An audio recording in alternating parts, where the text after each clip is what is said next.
ETV ప్రేక్షకులకి నమస్కారం. Triple detergent soap శుభమస్తు కార్యక్రమానికి స్వాగతం. ఈనాడు శుభమస్తు కార్యక్రమంలోని గ్రహఫల మంచంలో గ్రహాల యొక్క స్థితిగతులు, వాటి యొక్క శుభాశుభ ఫలితాల గురించి పరిశీలిద్దాం. అలాగే ఈరోజు 12 రాశుల వారికి ఏ సంఖ్యలు కలిసి వస్తాయి, రంగుల యొక్క ప్రాధాన్యత, ఏ దేవతల్ని పూజించాలి, ఎటువంటి దేవతాస్తుతులు పఠించాలి, ముఖ్యంగా ఈరోజు 12 రాశుల వారు చేపట్టవలసినటువంటి కార్యక్రమాలు ఏమిటో పరిశీలిద్దాం. అలాగే వివిధ రకాల పుష్పాలతో వివిధ దేవతల్ని ఆరాధించేటప్పుడు లేదా పూజించేటప్పుడు ఎటువంటి ప్రక్రియలు చేపట్టాలో ఈనాటి ఆంతర్యంలో పరిశీలిద్దాం. ముందుగా నేటి పంచాంగ వివరాలు. శ్రీ మన్మథనామ సంవత్సరం పుష్యమాసం దక్షిణాయనం హేమంత ఋతువు. ఈరోజు పుష్యశుద్ధ చవితి సామాన్య కార్యక్రమాలకి పనిచేస్తుంది. అలాగే వారం సోమవారం లేదా బుధవారం. ఈరోజు చేపట్టేటువంటి ఆధ్యాత్మిక కార్యక్రమాలు, పుణ్య కార్యక్రమాలు, పెసల దానం, బుధుడి ద్వారా ఏర్పడేటువంటి ప్రతికూల పరిస్థితులు దూరమవుతాయి. ఇక ఈరోజు 12 రాశుల వారికి ఏర్పడేటువంటి శుభాశుభ ఫలితాలను పరిశీలిద్దాం. ముందుగా మేషరాశి. ఈరోజు మేషరాశి వారిని పరిశీలించినట్లయితే ఉద్యోగ సంబంధిత వ్యవహారాల్లో ప్రోత్సాహం లభిస్తుంది. నూతన కార్యక్రమాలు గృహరీత్యా కూడా చేపట్టగలుగుతారు. శ్రమతో కూడినటువంటి విజయాలు పారిశ్రామిక రంగం వారికి సిద్ధిస్తాయి. నూతన కార్యక్రమాలు వ్యాపారపరంగా ప్రారంభించగలుగుతారు. అభివృద్ధికి చేపట్టేటువంటి కార్యక్రమాలు సాఫ్ట్వేర్ రంగం వారికి కలిసి వస్తాయి. ఆదాయాన్ని పెంపొందింప చేసుకునేటువంటి మార్గాలు సులభతరం అవుతాయి. మహిళలు శుభవార్తలు వింటారు. కుటుంబ రీత్యా ఏర్పడినటువంటి పరిణామాలు ఆనందాన్ని కలిగిస్తాయి. శుభ సంకేతాలని పొందగలుగుతారు. అభివృద్ధికి చేపట్టేటువంటి కార్యక్రమాలు విద్యార్థులకి ఏర్పడతాయి. నూతన ప్రక్రియలు తద్వారా విజయాలు చేతికి అందుతాయి. వ్యవసాయ రంగం వారికి అభివృద్ధి గోచరిస్తుంది. వైద్య వృత్తి వారికి ప్రోత్సాహం లభిస్తుంది. ఈ రోజు మీ అదృష్ట సంఖ్య 6. తెలుపు వర్ణం ప్రశాంతతను పెంచుతుంది. ప్రతికూల పరిస్థితులను దూరం చేస్తుంది. అనుకూల దైవం శ్రీ వెంకటేశ్వర స్వామి. ఈ రోజు ఈ రాశి వారు శ్రీ వెంకటేశ్వర స్వామిని దర్శించి భక్తి శ్రద్ధలతో పూజాది కార్యక్రమాలు నిర్వహించడం ద్వారా గ్రహ అతి ప్రతికూలతను దూరం చేసుకోగలుగుతారు. ఆహ్లాద పరిస్థితుల్ని, ప్రశాంత పరిస్థితుల్ని ఆహ్వానించగలుగుతారు. కోర్టు సంబంధిత వ్యవహారాలు, ప్రక్రియలు, సంభాషణలు ఈరోజు మీకు అనుకూలం.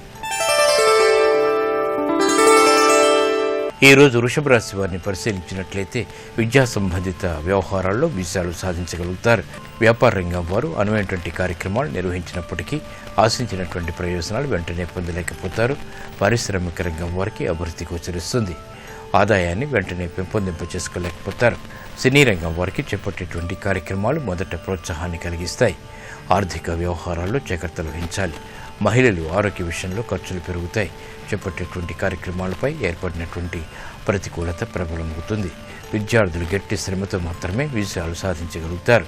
అభివృద్ధికి చేపట్టేటువంటి కార్యక్రమాలు సాఫ్ట్వేర్ రంగం వారికి ఆటంకాన్ని కలిగిస్తాయి. విస్మయాలు ఆర్థికంగా కొనసాగుతాయి. చేపట్టేటువంటి కార్యక్రమాలు కార్మిక రంగం వారికి అభివృద్ధిని కలిగించినప్పటికీ అసంతృప్తి సంఘటనలు కూడా వెన్నంటి ఉంటాయి. ఈ రోజు మీ అదృష్ట సంఖ్య 5. ఆకుపచ్చ వర్ణం రక్షణకి దోహదపడుతుంది. ప్రతికూల పరిస్థితులను దూరం చేస్తుంది. అనుకూల దైవం శ్రీ మహావిష్ణువు. ఈ రోజు ఈ రాశి వారు శ్రీ మహావిష్ణువుని దర్శించి భక్తి శ్రద్ధలతో చామంతులతో కూడినటువంటి పూజాది కార్యక్రమాలు నిర్వహించడం ద్వారా సంకట పరిస్థితులు దూరమవుతాయి. ప్రశాంత పరిస్థితుల్ని ఆహ్వానించగలుగుతారు. విద్యా ప్రయత్నాలు ఈరోజు మీకు అనుకూలం. ఈరోజు మిథున రాశి వారిని పరిశీలించినట్లయితే కార్యక్రమ నిర్వహణలో లోపాలు వెలుగులోకి వస్తాయి. కాబట్టి జాగ్రత్తలు వహించాలి. ఆరోగ్య విషయంలో కూడా జాగ్రత్తలు పాటించాలి. వృత్తి, వ్యాపార, ఉద్యోగ సంబంధిత కార్యక్రమాల్లో వేగవంతమైన నిర్ణయాలు తీసుకోలేకపోతారు. అభివృద్ధికి చేపట్టేటువంటి కార్యక్రమాల్లో అవమానకర సంఘటనలు కూడా కొనసాగుతాయి. ఆర్థిక పరిస్థితులు అయోమయ స్థితి కూడా వెనంటి ఉంటుంది. వ్యవసాయ రంగం వరకు చేపట్టేటువంటి కార్యక్రమాల్లో మొదట ప్రోత్సాహం లభిస్తుంది. శ్రమతో కూడినటువంటి విజయాలు కూడా పొందగలుగుతారు. వ్యాపార రంగం వారు ఆచితూచి నిర్ణయాలు తీసుకోవాలి. ఆర్థిక వ్యవహారాల్లో మెరుగైనటువంటి మార్పులకే చేపట్టేటువంటి కార్యక్రమ నిర్వహణలో సఫలీకృతులవుతారు. సాఫ్ట్వేర్ రంగం వారికి ఆశించినటువంటి కార్యక్రమ నిర్వహణ కొనసాగించగలుగుతారు. చేపట్టేటువంటి కార్యక్రమాల్లో ప్రోత్సాహం లభిస్తుంది. అభివృద్ధికి చేపట్టేటువంటి కార్యక్రమాలు వ్యవసాయ రంగం వారికి మాత్రం కలిసి వస్తాయి. ఈ రోజు మీ అదృష్ట సంఖ్య 6. ఎరుపు వర్ణం ధైర్యాన్ని కలిగిస్తుంది. ప్రతికూల పరిస్థితిని దూరం చేస్తుంది. అనుకూల దైవం మహాగణపతి. ఈ రోజు ఈ రాశి వారు మహాగణపతిని దర్శించి భక్తి శ్రద్ధలతో పూజాది కార్యక్రమాలు నిర్వహించడం ద్వారా సంకట పరిస్థితులు దూరమవుతాయి. విఘ్నాలు, జాప్యాలు కూడా కనుమరుగవుతాయి. వాహన కొనుగోళ్లు వంటివి ఈరోజు మీకు అనుకూలం.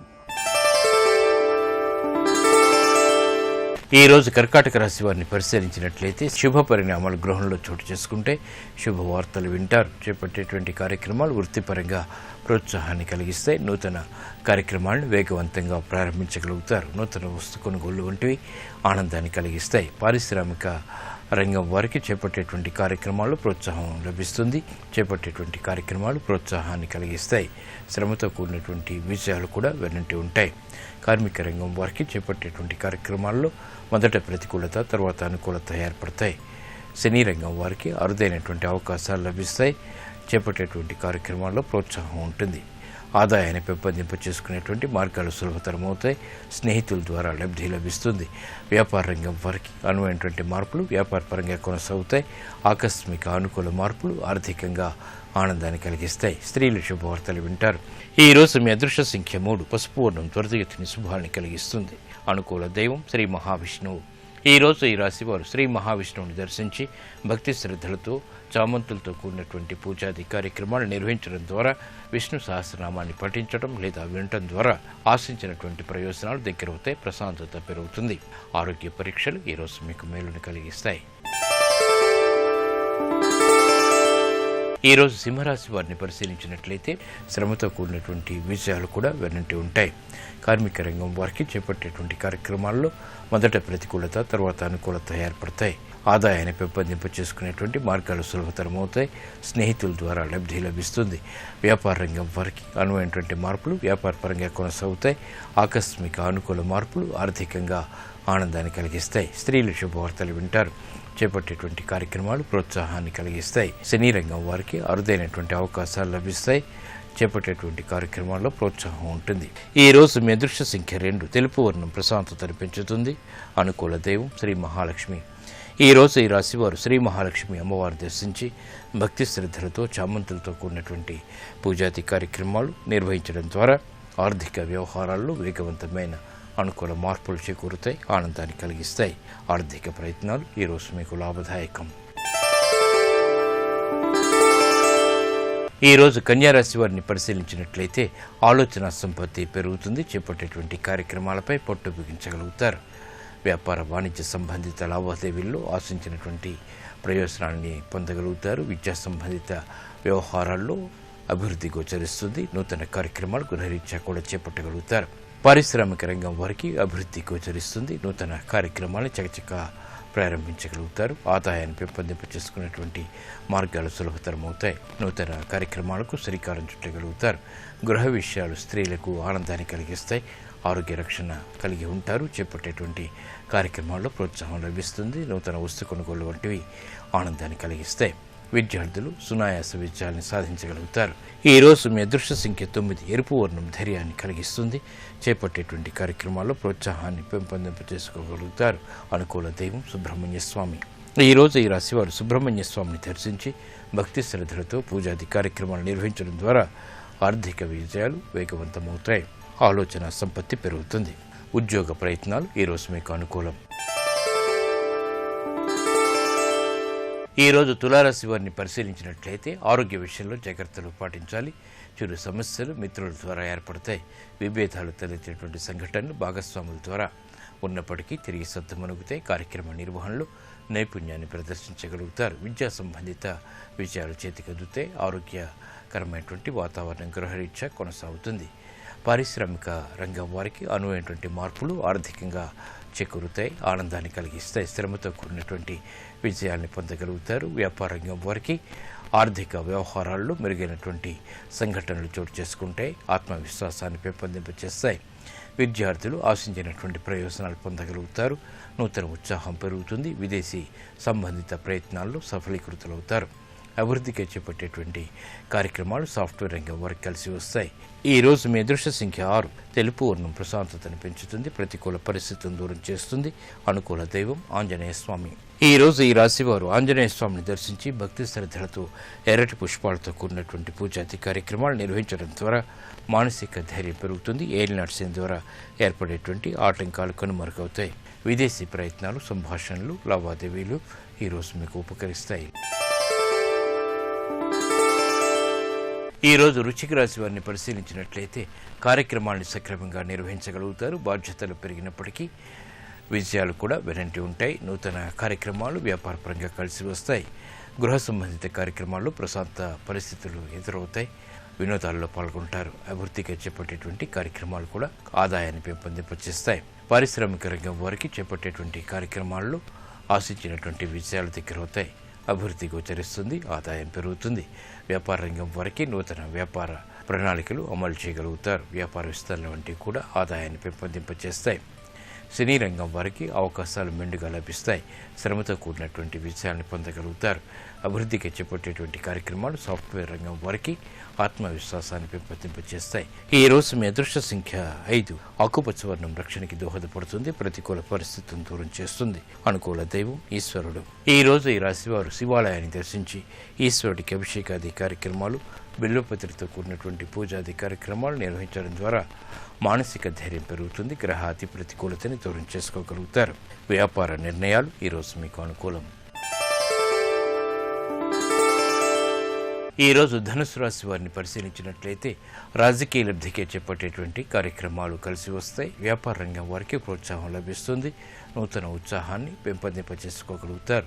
పారిశ్రామిక రంగం వారికి అభివృద్ధి గోచరిస్తుంది. నూతన కార్యక్రమాలను చకచకా ప్రారంభించగలుగుతారు. ఆదాయాన్ని పెంపొందింపచేసుకునేటువంటి మార్గాలు సులభతరం అవుతాయి. నూతన కార్యక్రమాలకు శ్రీకారం చుట్టగలుగుతారు. గృహ విషయాలు స్త్రీలకు ఆనందాన్ని కలిగిస్తాయి. ఆరోగ్య రక్షణ కలిగి ఉంటారు. చేపట్టేటువంటి కార్యక్రమాల్లో ప్రోత్సాహం లభిస్తుంది. నూతన వస్తు కొనుగోలు వంటివి ఆనందాన్ని కలిగిస్తాయి. విద్యార్థులు సునాయాస విజయాన్ని సాధించగలుగుతారు. ఈ రోజు మీ అదృష్ట సంఖ్య 6. తెలుపు వర్ణం ప్రశాంతతను పెంచుతుంది. ప్రతికూల పరిస్థితిని దూరం చేస్తుంది. అనుకూల దైవం సుబ్రహ్మణ్య స్వామి. ఈ రోజు ఈ రాశి వారు సుబ్రహ్మణ్య స్వామిని దర్శించి భక్తి శ్రద్ధలతో ఎర్రటి పుష్పాలతో కూడినటువంటి పూజాది కార్యక్రమాలు, అభిషేకాది కార్యక్రమాలు నిర్వహించడం ద్వారా ఆర్థిక వ్యవహారాల్లో మెరుగైనటువంటి మార్పులు చోటు చేసుకుంటాయి. రుణ ఒత్తిళ్లు దూరమవుతాయి. ప్రశాంత పరిస్థితుల్ని ఆహ్వానించగలుగుతారు. విదేశీ ప్రయత్నాలు, సంభాషణలు, లావాదేవీలు ఈరోజు మీకు ఉపకరిస్తాయి. ఈ రోజు మకర రాశి వారిని పరిశీలించినట్లయితే సంబంధ బాంధవ్యాల విషయంలో ఏర్పడినటువంటి విభేదాలు తగ్గుతాయి. నూతన కార్యక్రమాన్ని చేపట్టగలుగుతారు. గృహ సంబంధిత కార్యక్రమాల్లో ఆచితూచి నిర్ణయాలు తీసుకోవాలి. పిల్లల విషయంలో శ్రద్ధ తప్పనిసరి. వృత్తిపరమైనటువంటి అభివృద్ధికి చేపట్టేటువంటి కార్యక్రమాల్లో విఘ్నాలు ఏర్పడినప్పటికీ అంతిమ విజయాలు సాధించగలుగుతారు. ఆరోగ్య విషయంలో రక్షణ ఏర్పడుతుంది. పారిశ్రామిక రంగం వారికి చేపట్టేటువంటి కార్యక్రమాల్ని పదే చేయవలసినటువంటి ఆవశ్యకత ఉంటుంది. వ్యాపార రంగం వారికి అనువైనటువంటి మార్పులు ఆర్థికంగా చోటు చేసుకుంటాయి. కార్యక్రమ నిర్వహణలో నైపుణ్యాన్ని ప్రదర్శించగలుగుతారు. విద్యార్థులు ఆశించినటువంటి ప్రయోజనాలను పొందగలుగుతారు. విదేశీ సంబంధిత లావాదేవీల విషయంలో ఏర్పడినటువంటి ప్రతికూలత తగ్గుతుంది. ఈ రోజు మీ అదృష్ట సంఖ్య 1. ఎరుపు వర్ణం ధైర్యాన్ని కలిగిస్తుంది. ప్రతికూల పరిస్థితిని దూరం చేస్తుంది. అనుకూల దైవం లక్ష్మీ నరసింహస్వామి. ఈ రోజు ఈ రాశివారు లక్ష్మీ నరసింహస్వామిని దర్శించి భక్తి శ్రద్ధలతో పూజాది కార్యక్రమాలు, అభిషేకాది కార్యక్రమాలు నిర్వహించడం ద్వారా సంకట పరిస్థితులు దూరమవుతాయి.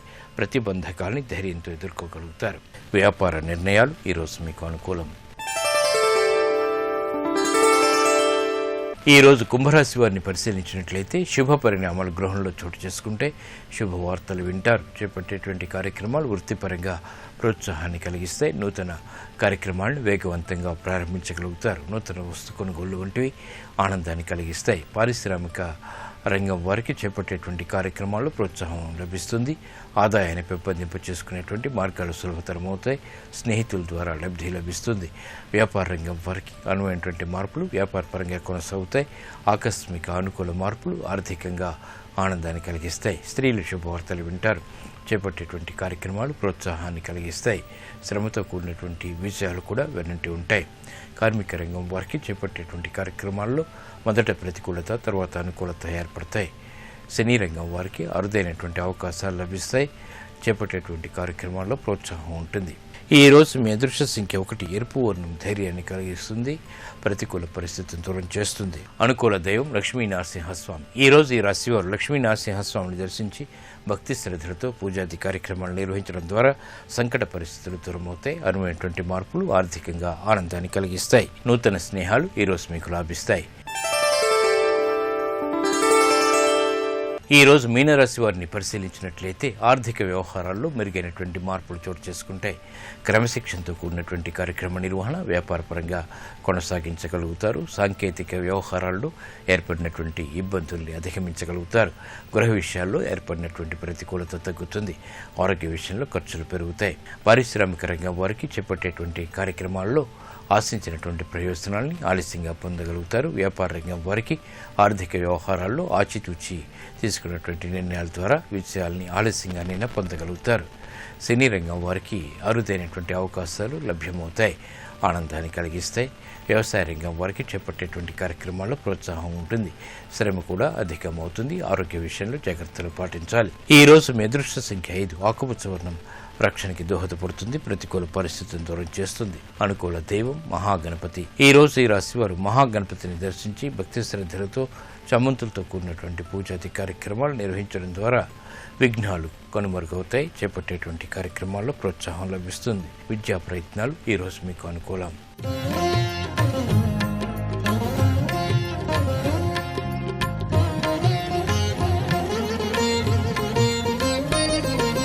వివిధ పుష్పాలతో వివిధ దేవతల్ని ఆరాధించేటప్పుడు కొన్ని ప్రక్రియలు పాటించడం ద్వారా శుభ పరిణామాలు వేగవంతంగా దగ్గరవుతాయి. మరి ఆ ప్రక్రియలు ఏమిటో ఈనాటి ఆంతర్యంలో పరిశీలిద్దాం. క్రిమికీటకాదులు తినని వాడని తాజా పూలను కాడలతో సహా భగవంతుడికి అర్పించాలి. పూలను దేవతామూర్తి వైపు త్రిప్పి వ్యతిరేక దిశలో అర్పించాలి. బిల్వపత్రాలను ఇదే విధంగా సమర్పించాలి. బిల్వపత్రాలు, గరికగడ్డి వీటికి అగ్రభాగాలు మన వైపుకు ఉండాలి, అవి దేవతామూర్తి వైపుకు ఉండకూడదు. తులసి దళాలను చిగురులతో సహా సమర్పించాలి. వేర్వేరు దేవతలకు కొన్ని పూలు నిషేధించబడ్డాయి. ఉదాహరణకి శంకరునికి మొగల పూలు, పొగడ పూలు, కుంద పుష్పాలు సమర్పించకూడదు. కొన్ని ప్రదేశాల్లో తులసి కూడా శివునికి అర్పించరాదని భావించబడుతుంది.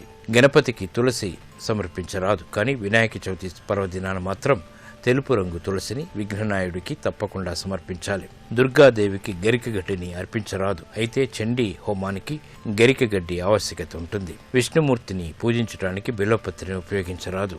నిలవ ఉన్న పూలు పూజకు పనికిరావు. ఏ పూలు ఎన్ని రోజుల తర్వాత నిలవ ఉన్నవిగా భావింపబడతాయో శాస్త్రాలు నిశ్చయించాయి. వీటిలో తులసి ఎప్పటికీ నిలవ ఉన్నదిగా భావింపబడదు, అది ఎప్పటిదైనా తీసుకోవాల్సిందే. బిల్వదళాలు 30 రోజుల తర్వాత, గన్నేరు పూలు 8 రోజులకు, జమ్మి 6 రోజులకు, మొగల పూలు 4 రోజులకు, కమల పుష్పాలు 8 రోజుల తర్వాత నిలువ ఉన్నవిగా భావింపబడతాయి. భగవంతుని నిర్మాల్యాన్ని తొలగించటానికి చూపుడు వేలును, బొటన్ వేలును మాత్రమే ఉపయోగించాలి. భగవంతునికి పూలను సమర్పించడానికి బొటన్ వేలును, ఉంగరపు వేలును ఉపయోగించాలి. ఈ రకమైనటువంటి ప్రక్రియలు చేపట్టడం ద్వారా వివిధ పుష్పాలతో వివిధ దేవతల్ని ఆరాధించడం ద్వారా శుభ ఫలితాలు ఏర్పడతాయి. ఆశించినటువంటి కోరికలు నెరవేరుతాయి.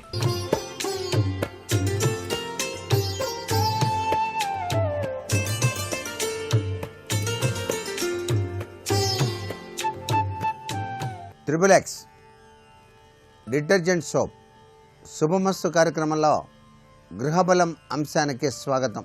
వాస్తుశాస్త్రరీత్యా మనం తీసుకునేటువంటి చక్కటి అవగాహన తత్వంతో కూడినటువంటి అంశాలు మన జీవన గమనానికి అదృష్టకరమైనటువంటి ప్రభావాన్ని కలిగింపజేస్తాయి. సహసిద్ధంగా ప్రతి వాళ్ళు కూడాను కొంత లాభదాయకమైన ప్రభావాలను చవిచూస్తున్నప్పుడు తమ ఇంటికి ఆనుకుని ఉన్న మరొక ఇంటిని కొనుగోలు చేయాలనో, లేక తమ పక్కనే స్థలాలు అమ్ముతున్నారు కాబట్టి వాటిని కొనుగోలు చేయటం మంచిదనో భావాల్లో ఉంటూ ఉంటారు. అలా స్థలాలు కొనుగోలు చేయవలసినటువంటి వాళ్ళు లేక అమ్మవలసినటువంటి వాళ్ళు కూడాను ముందుగా తూర్పు ఉత్తరాలు మాత్రం అమ్మద్దు. అమ్మాల్సిన వాళ్ళు మాత్రం తూర్పు ఉత్తరాలు మాత్రం అమ్మకండి. అలా గనక అమ్మినట్లయితే వాస్తుశాస్త్రరీత్యా మీరు ఉండేటువంటి దిశకు కించిత్తు నష్టదాయకమైనటువంటి ప్రభావాలు వస్తాయి. పడమర దక్షిణం వైపున ఉన్న స్థలాలు అమ్మి తదుపరి తూర్పు ఉత్తరం వైపు ఉన్నటువంటి స్థలాలు అమ్ముకోవచ్చు.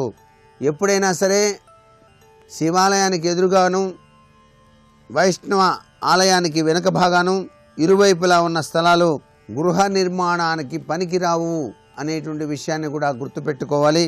అలాగే శ్మశానానికి దగ్గరలోనూ ఆట స్థలానికి ఎదురుగాను ఉన్నటువంటి స్థలాలు కూడా గృహ నిర్మాణాలకు కలిసి రావు అనేటువంటి విషయాన్ని గుర్తుపెట్టుకోవాలి.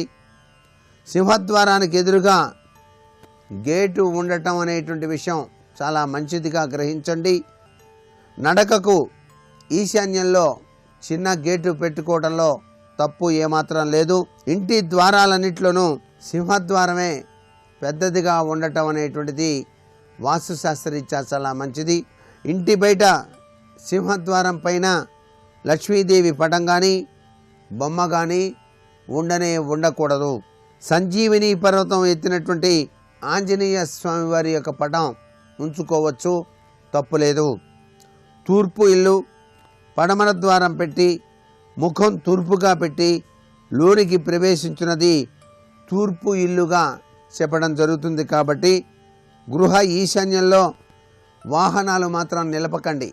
ఎప్పుడూ కూడా గృహ ఈశాన్యంలో వాహనాలు పెట్టకూడదు.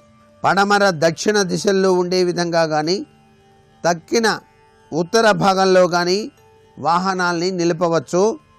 ఇప్పుడు నిర్మించుతున్నటువంటి సెల్లార్లో కూడాను ఇదే వర్తిస్తుంది. సెల్లార్స్ కట్టినటువంటి వాళ్ళు కూడా దీనికి సరిగ్గా అర్థం చేసుకొని తమ యొక్క వాహనాల్ని ఆ యొక్క సెల్లార్స్లో ఉంచాలి. అలాగే వాస్తు అంటేనే 4 దిక్కులు అని చెప్పేసి ప్రతి వాళ్ళు అర్థం చేసుకోవాలి. ఆ 4 విదిక్కులు కూడా ఉంటాయి. దిక్కుల్లో మొదటిది ఏంటి? తూర్పు, రెండవది పడమర, మూడవది ఉత్తరం, నాలుగవది దక్షిణం. విదిక్కుల్లో ఈశాన్యం, ఆగ్నేయం, నైరుతి, వాయువ్యం. దిక్కుల్లో అత్యంత ప్రధానమైనటువంటి దిక్కు తూర్పు దిక్కు. విదిక్కుల్లో అత్యంత ప్రాముఖ్యతనిచ్చేది ఈశాన్య దిక్కు. ఈశాన్యం అంటే సాక్షాత్తు ఈశ్వర స్థానం కాబట్టి ఆ దిక్కు అధిపతి మనల్ని అనుక్షణం కూడాను రక్షిస్తూ ఉంటాడు. కాబట్టి ఈ దిశకు ఆదిగ్రహం గురువు కాబట్టి ఈశాన్యంలో 2 భాగాలుగా విభజిస్తే తూర్పు ఈశాన్యం, ఉత్తర ఈశాన్యం అవుతుంది. ఈశాన్యం ఎల్లప్పుడూ కూడాను చల్లగా ఉంటుంది. ఈశాన్య దిశ బాగుంటే ఇంటి యజమాని, ఇల్లాలు మంచి ఆరోగ్యంగా గౌరవప్రదంగా ఉండటమే కాకుండా లక్ష్మీదేవి ఆ ఇంట్లో కొలువై ఉంటుంది అని చెప్పేసి కూడా శాస్త్రం. కాబట్టి ఈశాన్యంలో మాత్రం చీపురు పుల్లంత బరువును కూడా ఉండనీయకండి అన్నారు. అంటే బరువుల్లాంటివి పెట్టకూడదు అని చెప్పేసి అర్థం. స్థలంలో ఈశాన్యం కూడా శుభ్రంగా ఉంచాలి. ఈశాన్యం తగ్గి ఉండటం కానీ తెగి ఉండటం కానీ ఏదైనా కట్టడాల వలన మూతబడి ఉండటం కానీ అసలు జరగకూడదు. ఈ స్థలంలో ఈశాన్యం ఎప్పుడూ తడిగాను పచ్చదనంగాను ఉంటే శుభప్రదం. ఈశాన్యంలో మంచినీళ్ల బావి కానీ మంచినీళ్లు వచ్చేటువంటి ట్యాప్ కానీ ఉంచుకోవటం సర్వే సర్వత్రా శుభదాయకం. ఈ స్థలంలో ఈశాన్య భాగంలో ఎటువంటి కట్టడాలు కూడాను కట్టకూడదు. ఈ స్థలంలో నేలపై ప్రాకేటువంటి పాదులు లాంటివి కూడా పెంచుకోవచ్చు. ఈశాన్యం లేని ఇల్లు ప్రాణం లేని జీవం లాంటిది అని చెప్పేసి మనకు శాస్త్రంలో చెప్పినటువంటి విశేషాంశాన్ని ప్రతి ఒక్కరూ కూడా వాస్తుశాస్త్రరీత్యా అవగాహన చేసుకోవాలి. అలాగే ఆగ్నేయంలో వంటగది విషయంలో కూడాను చాలా చక్కటి జాగ్రత్తలు వహించాల్సిన పరిస్థితి ఉంటుంది. ఏ వ్యక్తికైనా ధనం గనక లేకపోయినట్లయితే జీవనం చాలా అస్తవ్యస్తంగా ఉంటుంది. కాబట్టి దీనికోసం ఉద్యోగ వ్యాపారాలను ఏదో ఒకటి చేయాల్సి ఉంటుంది. కాబట్టి ఇంట్లోనైనా సరే వ్యాపార స్థలంలోనైనా సరే వ్యక్తి రాకపోకలో ధనాన్ని పెట్టే స్థలం ప్రధానమైన అంశంగా ఉంటుంది. కాబట్టి ఏమాత్రం తేడాలున్నా వ్యక్తి నష్టాలకు గురి అయ్యేటువంటి పరిస్థితి ఉంది. కాబట్టి దిశలో ధనాన్ని దాచినేటువంటి దిశ కూడాను అందరూ చాలా జాగ్రత్తగా గ్రహించాల్సిన పరిస్థితి ఎంతైనా ఉంది. దిశ దశ, ఈ దిశ బాగున్నప్పుడే దశ యొక్క ప్రభావం చాలా చక్కగా యోగవంతమైన అదృష్టకరమైన ప్రభావాన్ని కలిగింపచేస్తుంది సుమా అనేటువంటి విషయాన్ని కూడా గుర్తుపెట్టుకోవాలి. ఒక స్థలాన్ని కొనుక్కున్నప్పుడు అండి ఆ స్థలంలో బ్రహ్మాండమైనటువంటి వేప చెట్టు పెరిగింది. ఆ వేప చెట్టు మీరు కట్టేటువంటి గృహానికి అడ్డుగా రాబోతోంది. అప్పుడేం చేయాలి? వేప చెట్టును తప్పనిసరిగా తీసివేయాల్సిన పరిస్థితి వచ్చింది. అయితే ఆ వేప చెట్టుకు పూజలు చేస్తున్నారు. మరి ఏం చేయాలి అని చెప్పేసి అన్నప్పుడు ఆ ప్రదేశంలోనే గనక మీరు గనక గృహాన్ని గనక నిర్మించేటైతే, అది మీకు గృహానికి అడ్డుగా ఉన్నట్లయితే ఆ వేప చెట్టుకు వాస్తు పూజ చేయాలి. అమ్మా, ఇలా నేను గృహాన్ని కట్టుకుంటున్నాను, నీ చల్లని దీవుల కరుణారస దృష్టి మాపై ప్రసరింపచేయి అని చెప్పేసి దానికి సంబంధించిన మంత్రాలు ఉంటాయి. ఆ మంత్రాలతో పూజ చేసి ఆ చెట్టును తీసివేయవచ్చు. తీసివేసిన తర్వాత ఇంటి యజమాని మరొక చోట వేప చెట్టు నాటాలి. అలా గనక నాటినట్లయితే ఆ వృక్ష శాపానికి గురి కాకుండా ఉంటాడు ఇంటి యజమాని. ఇది శాస్త్రంలో అద్భుత రహస్యం. అందుకనే వేప చెట్టు కొట్టినప్పుడు కనీసం 6 నెలల పాటు గృహ నిర్మాణం చేయకూడదు అని కూడా శాస్త్రంలో చెప్పారు. అంత గొప్ప విశేషం అనేటువంటిది వేప చెట్టుకుంది. భార్యాభర్తల మధ్య అన్యోన్య సహకార దాంపత్య జీవితం హాయిగా గడవడానికి వేప చెట్టు, రావి చెట్టు ప్రదక్షిణలు చేసేటువంటి సాంప్రదాయం మనది. వేప చెట్టు, రావి చెట్టుకి గనక ప్రదక్షిణాలు చేస్తే చక్కటి జీవన సాఫల్య స్థితి చక్కగా ఉంటుంది అని చెప్పేసి శాస్త్రం. వేప చెట్టు అంటే సాక్షాత్తు కూడాను గౌరీదేవి, అలాగే రావి చెట్టు అంటే త్రిమూర్త్యాత్మకమైనటువంటి స్వరూపం కదా. అందుచేత ఈ 2 చెట్లు కలిసి ఉన్న చోట దివ్యవంతమైనటువంటి అదృష్టకరమైన ప్రభావాలు ఉంటాయి అని చెప్పేసి శాస్త్రం. చెట్లని తక్కువగా అంచనా వేయకూడదు. వృక్షాల్ని పెంచితేనే సఫలీకృతమైనటువంటి సస్యశ్యామలవంతమైనటువంటి ప్రభావాలు మానవాళికి కలుగుతాయి. అందుచేత వాతావరణ కాలుష్యం నుంచి బయలుపడాలన్నా, చక్కటి ఆరోగ్యకరమైన జీవితాన్ని మనం సాగించాలన్నా ప్రతి ఇంటి గృహం ముందు భాగంలో కొంత ఖాళీ స్థలాన్ని ఉంచుకొని దానిలో అందమైనటువంటి చెట్లు నాటేటువంటి కార్యక్రమాన్ని ప్రతి ఒక్కరూ పాటించడం సర్వే సర్వత్రా కూడాను శుభదాయకవంతమైన ప్రభావాన్ని కలిగింపజేస్తుంది సుమా. భోగి పండుగ సందర్భంగా గృహంలో ప్రతి ఒక్కరూ పాటించవలసిన నియమాలు ఏమిటో రేపటి శుభమస్సు కార్యక్రమంలో తెలుసుకుందామా? మరి సర్వే జనా సుఖినో భవంతు.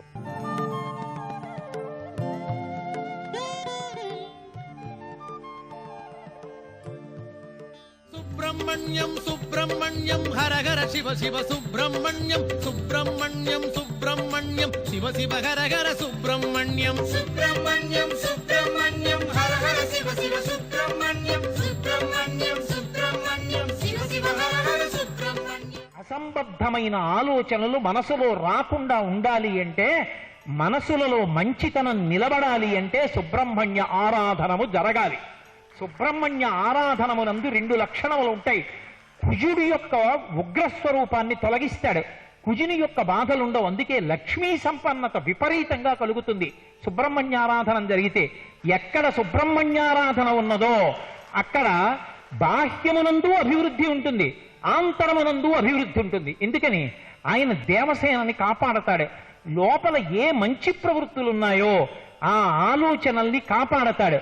ఏ రాక్షస ఆలోచనలు ఉన్నాయో వాటిని తుదముట్టిస్తాడు.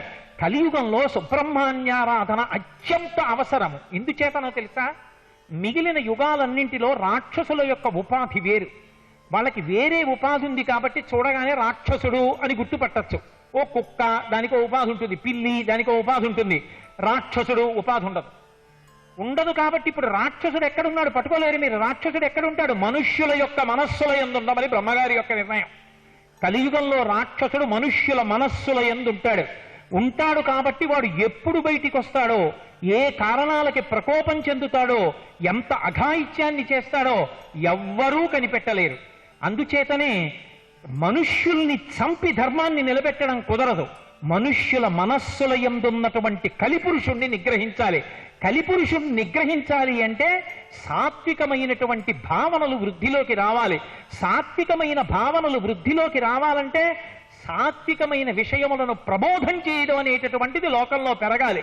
దాన్ని అంగీకరించేటటువంటి మనస్తత్వం కుదురుకోవాలి.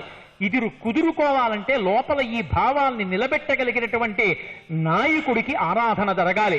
సుబ్రహ్మణ్యారాధనం చేసి విభూతి ధరించిన, నోట్లో వేసుకున్న, తీర్థాన్ని స్వీకరించిన, చందనాన్ని బొట్టుగా పెట్టుకున్న ఆయన దేవసేనాధిపతి కనుక సుబ్రహ్మణ్యుడు లోపల ఉన్నటువంటి రాక్షస భావనలను తుదుముట్టిస్తాడు. లోపల రాక్షసులుండరు, దేవతలుంటారు.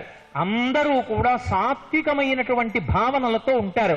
మీరు ఒక్కటి గమనించండి, రాక్షసుడన్నవాడు ఎప్పుడూ అదును కోసమే ఎదురు చూస్తాడు. వాడు కూడా దేవతలు యజ్ఞయాగాది క్రతువులకు ముందే వచ్చి కూర్చున్నట్టు కూర్చోరు. యజ్ఞ ధ్వంసం చెయ్యడానికి ఒక ప్రత్యేక సమయంలో వస్తూ ఉంటాడు వాడి రాక్షసత్వం అటువంటిది. కాబట్టి ఆ రాక్షసత్వము తొలగిపోయిందనుకోండి, వాడు ప్రహ్లాదుడు అయిపోతాడు. శ్రీ మహావిష్ణువు ద్వాపర యుగంలో చేసినటువంటి ప్రతిజ్ఞని అనుసరించి ధర్మాన్ని నిలబెట్టాలి. కాబట్టి మనుష్యుల మనస్సుల్లో ఉన్నటువంటి రాక్షస భావనలను తొలగించడం కోసం, మనుష్యుల్ని బాగు చేయడం కోసం ఎంతమందిని చంపుకుంటూ వెడతావు, ఎంతమందికి శిక్షలు వేస్తావు.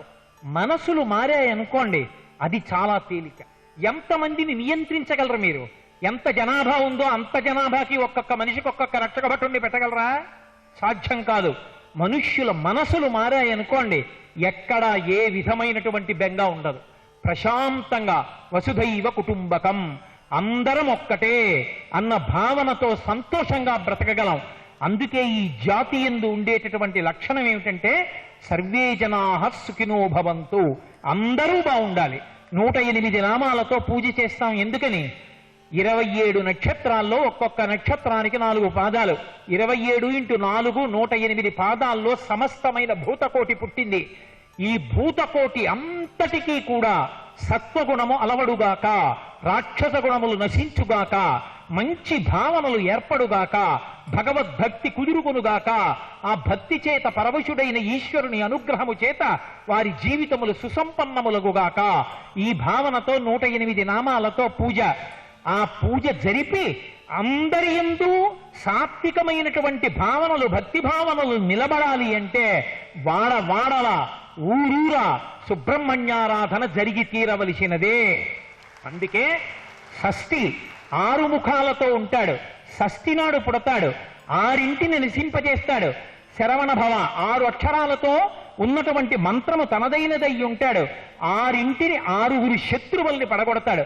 ఎవరా 6 శత్రువులు? బయట ఉన్నటువంటి తారకాసురుడు, శూరపద్ముడు, సింహభక్తుడు, బాణకోపుడు మొదలైనటువంటి వాళ్ళు కారు. కామ, క్రోధ, లోభ, మద, మోహ, మాత్సర్యములనేటటువంటి 6 శత్రువుల్ని పరిమార్చగలిగినటువంటి 6 ముఖములున్నటువంటి సుబ్రహ్మణ్యారాధన జరిగినటువంటి కారణము చేత లోకమంతా కూడా సత్వగుణంతో భక్తి భావనతో ప్రకాశిస్తుంది. అందుకే సుబ్రహ్మణ్య వైభవం, సుబ్రహ్మణ్య ఆరాధన అంత గొప్పవి. సుబ్రహ్మణ్య వైభవం అంతా ప్రకటనం ఎవరి వలన అవుతుంది అంటే విఘ్నేశ్వరుని వలన అవుతుంది. మొట్టమొదట విఘ్నేశ్వరుడు ఆవిర్భవించాడు కాబట్టి, అవతార స్వీకారం చేశాడు కాబట్టి సుబ్రహ్మణ్య వైభవం అంతటినీ కూడా విఘ్నేశ్వరుడు ప్రకాశింపచేశాడు. అదో విశేషం. ఒక కుటుంబంలో పెద్దన్నగారు తమ్ముడికి ఎలా మార్గదర్శకుడవుతాడో అలా విఘ్నేశ్వరుడు సుబ్రహ్మణ్యుడికి అనేక కారణముల చేత మార్గదర్శనం చేశాడు. దాన్ని అంతర్లీనంగా ప్రస్తావన చేశారు. చేస్తూ సదా బాల రూపాపి విఘ్నాద్రిహంత్రి అన్నారు. విఘ్నేశ్వరుడు సదా బాలరూపాపి, అపి అంటే అయి కూడా ఎప్పుడూ బాలుడిగా ఉంటాడు. ఎప్పుడూ బాలుడిగా అన్నగారు ఉంటే తమ్ముడు వృద్ధుడయ్యే అవకాశం ఉంటుందా? తమ్ముడు బాలుడిగానే ఉంటాడు. కాబట్టి విఘ్నేశ్వరుడు బాలుడు, సుబ్రహ్మణ్యుడు బాలుడు. బాలుడు అన్న మాటకు అర్థం ఏమిటి అంటే కేవలం ఏదో 16 సంవత్సరాల వయస్సులోనో 25 సంవత్సరాల వయస్సులోనో ఉండిపోతారని కాదు. మనస్తత్వము చేత బాలుడు అని పిలుస్తారు. మనం చేసేటటువంటి దోషాల పట్ల అప్పటికి కినుక వహించిన ఈశ్వర ఇంతకన్నా మేమేం చేయగలని ఒక నమస్కారం చేసినంత మాత్రం చేత మన అపరాధములను క్షమించి మన చెయ్యి పట్టుకుని పైకెత్తగలిగినటువంటి సౌలభ్యము, కారుణ్యము ఉన్నటువంటి దేవతాస్వరూపములు ఏ ఉన్నాయో వాటిని బాలురు అని పిలుస్తారు ఆధ్యాత్మతత్వంలో. అందులో సుబ్రహ్మణ్యుడు, శ్రీ మహావిష్ణువు, కుమారస్వామి వీళ్ళు ఎప్పుడూ బాలురుగానే ఉంటారు. అందుకే శంకర భగవత్పాదులు ఈ రహస్యాన్ని సౌందర్యలహరిని చెప్తూ రణీజిత్వా దైత్యానపహృత శిరస్త్రైః కవచిభిః నివృత్యై చండాంశస్త్రిపురహర నిర్మాల్య విముఖైః విశాఖేంద్రోపేంద్రో శిశివిశిత కర్పూరశకలాః విలీయంతే మాతస్తవ వదన తాంబూలకబళాః అంటారు. విశాఖేంద్రోపేంద్రో, విశాఖుడు అంటే సుబ్రహ్మణ్యుడు. సుబ్రహ్మణ్యుడు విశాఖుడిగా ఉండడం అదొక విచిత్రమైనటువంటి లక్షణం. పరమేశ్వరుడు ఒక పెద్ద చెట్టు రూపంలో ఉంటాడు. అందుకే కదా శ్రీశైలంలో ఆయన ఒక అర్జున వృక్షం రూపంలో ఉంటాడు. అర్జున వృక్షం రూపంలో ఉన్నప్పుడు దానికి శాఖలు ఉంటాయి, కొమ్మలు ఉంటాయి. ఆ కొమ్మలే సుబ్రహ్మణ్యుడు.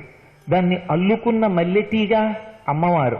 అందుకే సంధ్యారంభ విజృంభితం శృతిశరస్థానాంతరాధిష్ఠితం సప్రేమ భ్రమరాభిరామమసకృచ్ఛద్వాసనాశోభితం భోగీంద్రాభరణం సమస్త సుమన పూజ్యం గుణావిష్కృతం సేవే శ్రీగిరి మల్లికార్జున మహాలింగం శివాలింగితం అంటారు శంకరులు.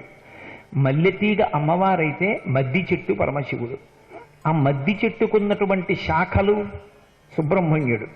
మరి విశాఖుడు ఎప్పుడవుతాడు అంటే పరమశివుడికి స్థాణుహు అని ఒక పేరుంది. స్థాణుహు అంటే కదలనివాడు అని.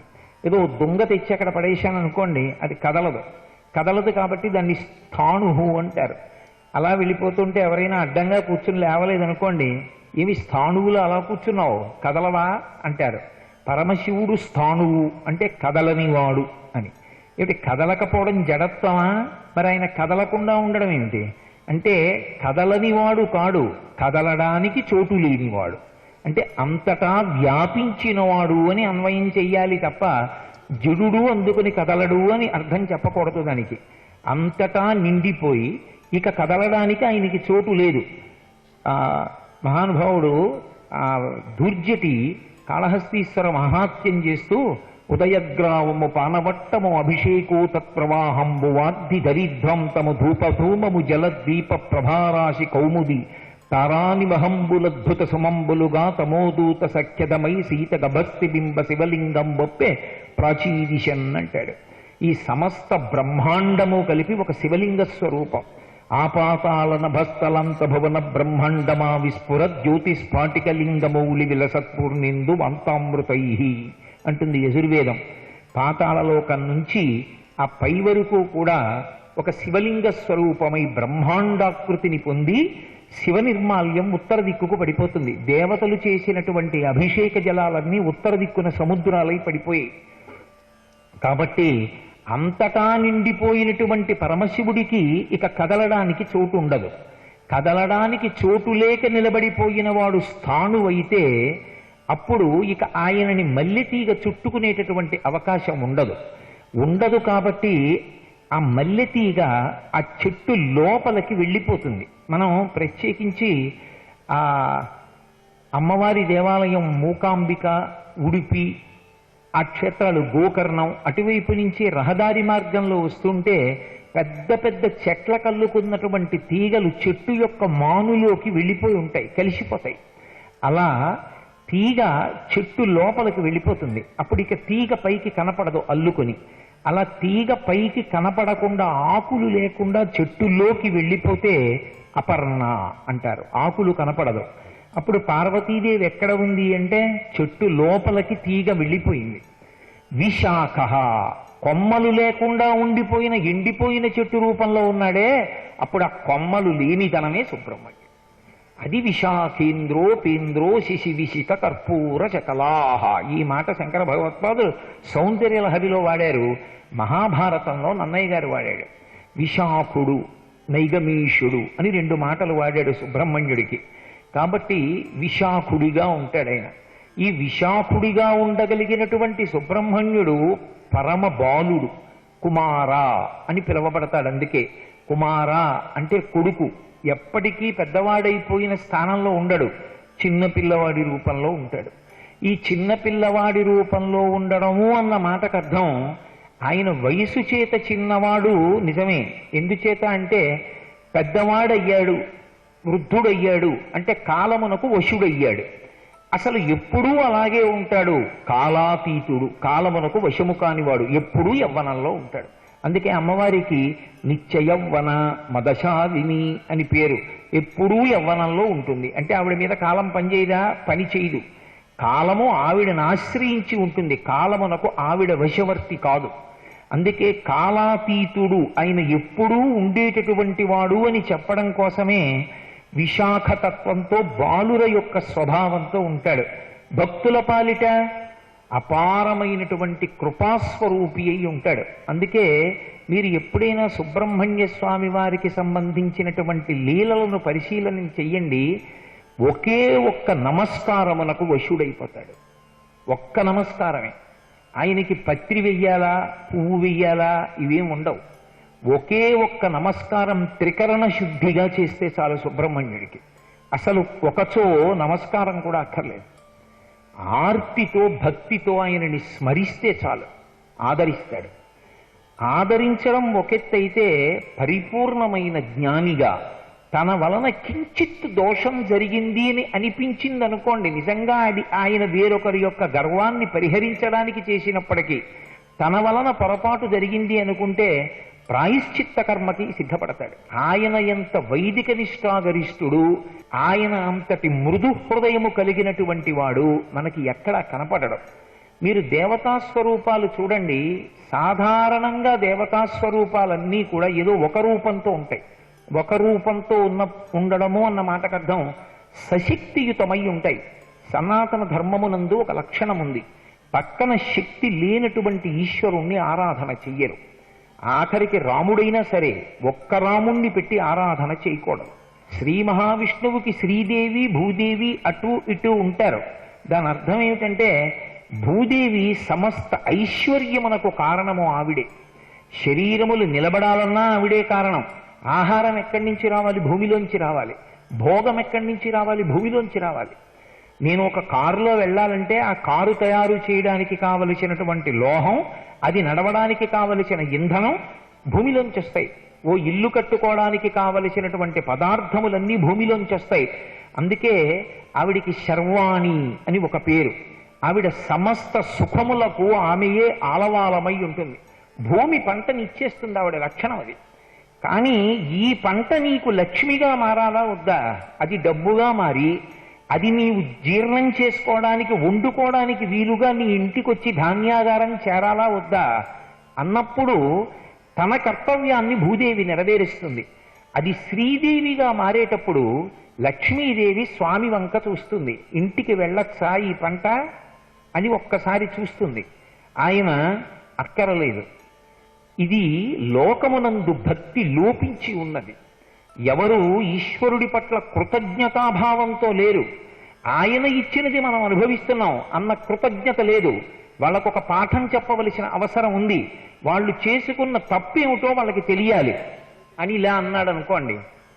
ఈ భూదేవి ఇచ్చిన ఐశ్వర్యం శ్రీదేవిగా రాదు, అంటే తినడానికి ఉపయుక్తమవదు. అంటే ద్రాపేయం ధస్సస్పతే దరిద్రం నీలలోహిత ఏషాం పురుషాణామాభైర్మోరోమో ఏషాం కించనా మమత అంటుంది యజుర్వేదం. చీటికొచ్చింది తానుగా మారడం దేని మీద ఆధారపడుతుంది అంటే భగవంతుని యొక్క అనుగ్రహం మీద ఆధారపడుతుంది. నా చేతిలో ఒక తీయటి మామిడి పండు ఉండొచ్చు, కానీ ఇప్పుడు మామిడి పండు నేను కావాలనుకోండి, ఆ మామిడి పండు నేను తినేయాలి. ఇప్పుడు ఆ మామిడి పండు నేను తినడం అన్నది దేని మీద ఆధారపడుతుంది అంటే భగవంతుని అనుగ్రహం మీద ఆధారపడుతుంది. నువ్వు తినవచ్చు అని ఈశ్వరుడు అన్నాడు అనుకోండి, మధుమేహ వ్యాధి ఉండదు, 2 మామిడి పళ్ళు తినచ్చు. ఒకవేళ ఈశ్వరుడు గత జన్మలలో చేసిన పాపం ఉన్నది అని మధుమేహ వ్యాధిని ఉంచాడు అనుకోండి, మామిడి పండు చేతిలో ఉన్న తినలేడు, తిన్నా భయంతో తింటాడు. ఆ తర్వాత ఏం తినడానికి భయమే. రక్తంలో చక్కెర శాతం ఎంత పెరిగిపోయిందో అని బెంగబెట్టుకుని ఉంటాడు. కాబట్టి పదార్థము దొరకడం ఒకెత్తు, అది మనముగా మారడం ఒకెత్తు. ఈ రెండిటికి మధ్యలో పరమాత్మ ఉంటాడు. ఈ 2 శక్తులు ఆయనని బట్టి అనుగ్రహిస్తాయని చెప్పడం, భార్యలుగా సంకేతించడం. భార్య భర్త మాట వింటుంది. అంకోలం నిజ బీజ సంతతరయస్కాంతోఫలం సూచిక సాధ్వీ నైజ విభుం అంటారు శంకరాచార్యుల వారు. సాధ్వీ నైజ విభుం. పరమ పతివ్రతకి, ఇల్లాలికి ఉత్తమ బుద్ధి కలిగిన దానికి ఉండేటటువంటి లక్షణం ఏమి అంటే భర్తని అనుగమిస్తుంది, భర్త మాట వింటుంది. కాబట్టి మధ్యలో ఉన్న పరమాత్మ చెప్పిన మాటని శ్రీదేవి పాటిస్తుంది. ఐశ్వర్యంగా రావాలా వద్దా ఆయన అనుగ్రహం మీద ఆధారపడి ఉంటుంది. లక్ష్మీదేవికి కుంకుమార్చనలు చేస్తే ఐశ్వర్యం ఉంటుందనుకోవడం పొరపాటు. విష్ణువుని ఆశ్రయిస్తే ఆవిడ సంతోషిస్తుంది. అందుకని విష్ణు భక్తి ప్రధానమై ఉంటుంది. అందుకే లోకంలో ఒక లక్షణం ఉంటుంది, మనం ఉపాసన చేసేటటువంటి ఏ మూర్తి అయినా కూడా సశక్తియుతంగా ఉంటుంది, పక్కన అమ్మవారితో కూడి ఉంటుంది తప్ప అమ్మవారు పక్కన లేనటువంటి స్వరూపముల ఆరాధన సనాతన ధర్మం అంగీకరించలేదు.